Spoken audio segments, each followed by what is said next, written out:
sometimes wish that life was always easy, a bed of roses, no problems, no conflicts, no strife, no concerns. Well, then it wouldn't be life, would it? I mean, life is oftentimes shaped by moments of celebration and crisis that gives us opportunities to grow. I hope you took the time and were able to join us in worship this past Sunday. We are in a sermon series walking through the book of 1 Peter, and we looked in chapter 4, verses 12 through 19, and began to explore the attitude that God desires us to have when we are suffering. And we talked about what suffering is. We talked about how trials shape us, what role they play in our life. The purpose of this time together is not to re-preach the sermon. In fact, if you missed it, you can go back and watch it on demand. But instead, what I would like to do is just encourage you with a simple thought today. I reflect back on a few crisis situations that I've had to navigate in my life.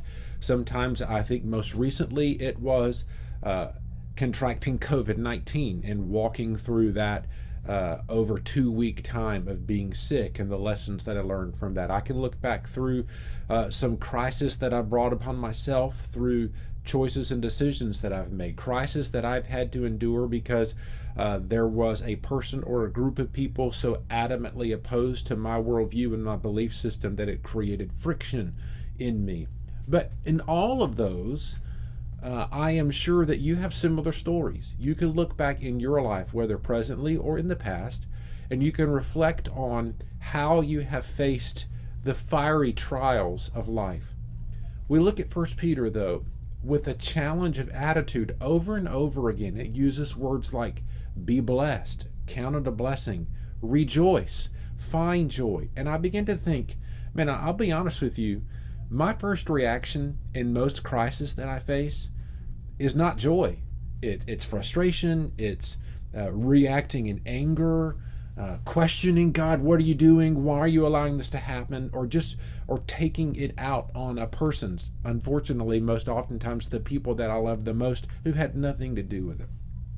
I really encourage you to this week, evaluate your attitude.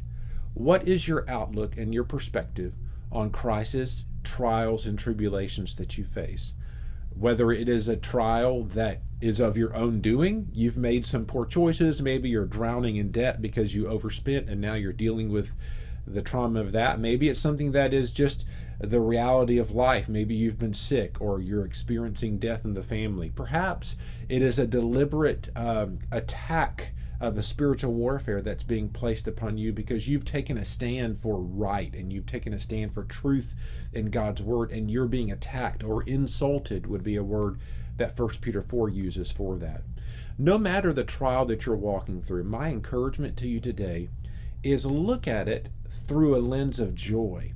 Look at it as an opportunity to be purified, to be cleansed, to be challenged, to grow, to become who God's created you to be. Because we see at the end of 1 Peter 4 this statement of joy pointing our reflection to God as our creator, and understanding that sometimes our suffering is for his will, for our good, and ultimately for his glory. And I pray that as you navigate whatever crisis you may have with an attitude of joy and thankfulness, that the glow of the glory of God would be seen on your face, and people would then look to you and say, man, how are you having joy in the midst of what you're going through right now? And that becomes an opportunity for a gospel conversation to point them to Jesus, to truly carry hope to the world, even by the way that you respond. Be encouraged to this day. Live this out this week. I'm not asking you for you to invite trials, but they're going to come. They're unavoidable. And when they do, walk into it with joy and expectation for the Lord to teach you and to shape you. Go back and read 1 Peter chapter 4 to understand it more in depth. Go back and listen to the sermon in case you missed it to find out more of the context of what we've studied. And as always, we invite you to check out our website. You can find information about who we are as a church, how we could serve you, and we would love to hear from you to know how we can best help you and serve you. Be blessed, have a great week, and know that we love you. See you soon.